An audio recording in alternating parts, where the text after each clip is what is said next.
Alors, on n'en finirait pas dans une sorte de nouvelle conception de l'histoire, de montrer à quel point certains événements ne font sens que par rapport à des événements antérieurs. On peut refaire effectivement tout un ouvrage là-dessus si ça n'a pas été fait. Et ça n'a pas pu être fait puisque, d'une certaine manière, ça renvoie aussi à une certaine forme de cyclologie qui n'est pas familière à tout le monde, le moins qu'on puisse dire. Donc, comme par exemple dans le cas des Gilets jaunes, le phénomène se produisant en phase de solsticialité, parce qu'il faut s'intéresser aux phénomènes qui ont lieu en phase de solsticialité, parce que ce sont ceux-là qui sont marqués par le passé. Ceux qui sont en phase d'équinoxialité sont plutôt créateurs de nouvelles prospectives.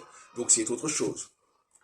Les Gilets jaunes, par exemple, je crois qu'on ne peut pas abstraire le phénomène des Gilets jaunes de la prise de la Bastille, par exemple. C'est un mythe, c'est pas un mythe d'ailleurs, enfin c'est un mythe de référence qui, en phase solsticiale, fait sens, mais si le phénomène gilet jaune n'aurait pas pu avoir lieu en phase équinoxiale. C'est un phénomène qui est nécessairement impacté par ce souvenir des révolutions en France.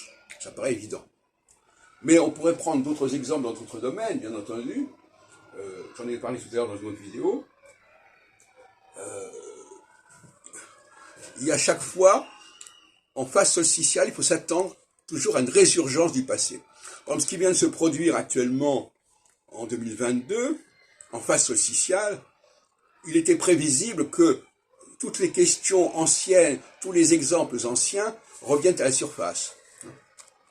Union de la gauche, Union soviétique, etc., etc., etc. Et ça va donc impacter notre présent. Et en même temps, il faut savoir que lorsqu'on passera dans 2 ans, 2-3 ans, en phase équinoxiale, le réflexe sera plus du tout le même.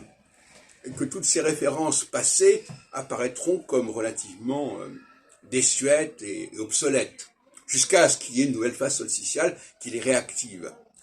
Ce sont les vieux démons, etc.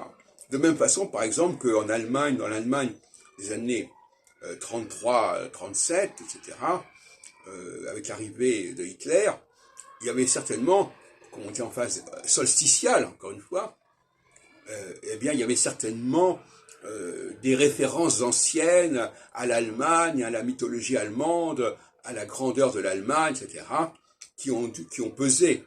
Hein. De la même façon qu'en 1989, en phase solsticiale, encore une fois, la phase solsticiale aura réactivé le souvenir des différents nationalismes des pays du pacte de Varsovie, des pays de l'Europe de l'Est, et qui avaient accepté à d'autres moments tout à fait cette situation. Hein.